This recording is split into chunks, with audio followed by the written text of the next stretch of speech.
Good morning. We, Nadha and ALEENA, are here to present about modern information tools and devices. Firstly, we would like to thank all the people who have promoted, supported, and encouraged us to do such a project and gave us an opportunity to make a study and present about modern information tools. We also thank the creators and users of modern information tools. So, here is a quick bird's eye view over our presentation. We have divided our topic into what, which marks the introduction, when, the evolution, how, the spread of information through devices and tools, where, the fields of use, who, the innovators and users, and which, the negative aspects or the witches of modern technology. Now, what is modern information technology? Basically speaking, information technology is the use of modern techniques and tools to spread information. And now technology has started becoming our only way of staying connected, especially at this time. And with such wide range of information spreading around in every device, we no longer think that our own minds are sufficient in the building of knowledge. The devices and tools evolved helps us stay more informed and more connected with the world around us. Also, a study shows that the world's combined technological capacity to receive information through one-way broadcast network was the information equivalent of 174 newspapers per person per day in 2007. So, as an introduction to the evolution of modern information techniques, uh, comes the information age. It is also known as computer age, digital age, or new media age.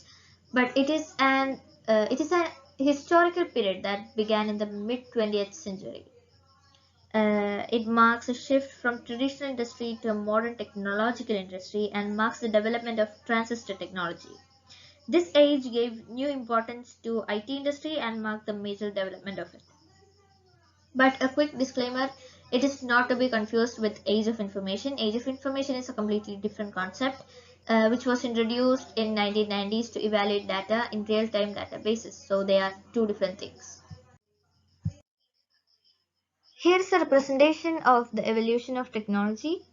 It shows a time period in which the development of technology occurs.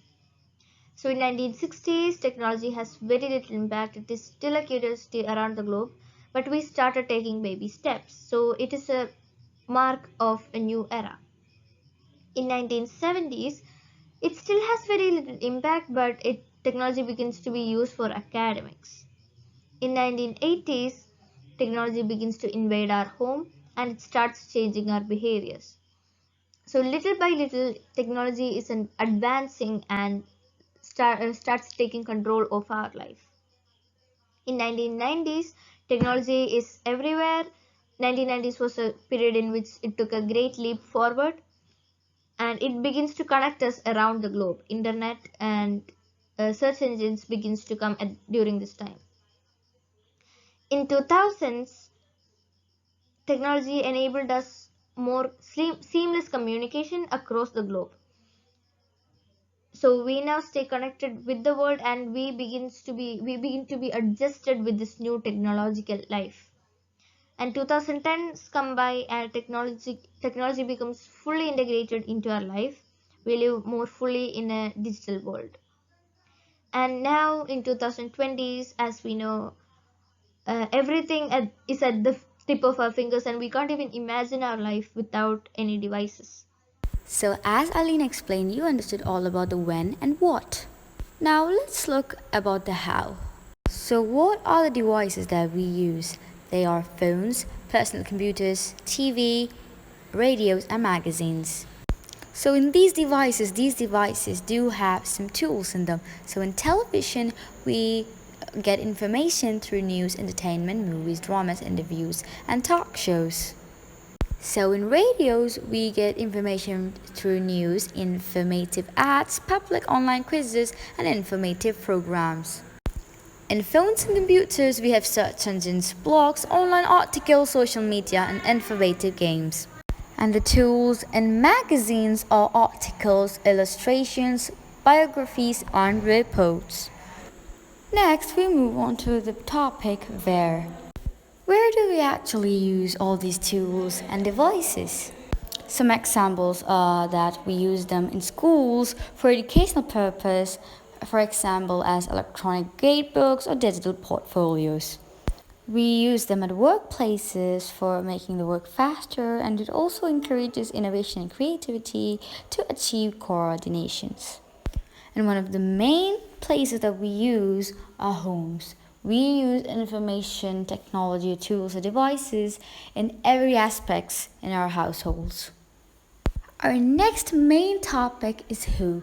So we are going to introduce some of the influences in the tech world or in the modern IT field.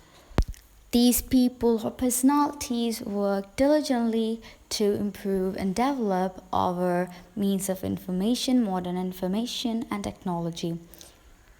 By the way, these are just some, not every single one of them, but the first one would be Mark Zuckerberg, the second one, Elon Musk, and the third, Reed Hastings.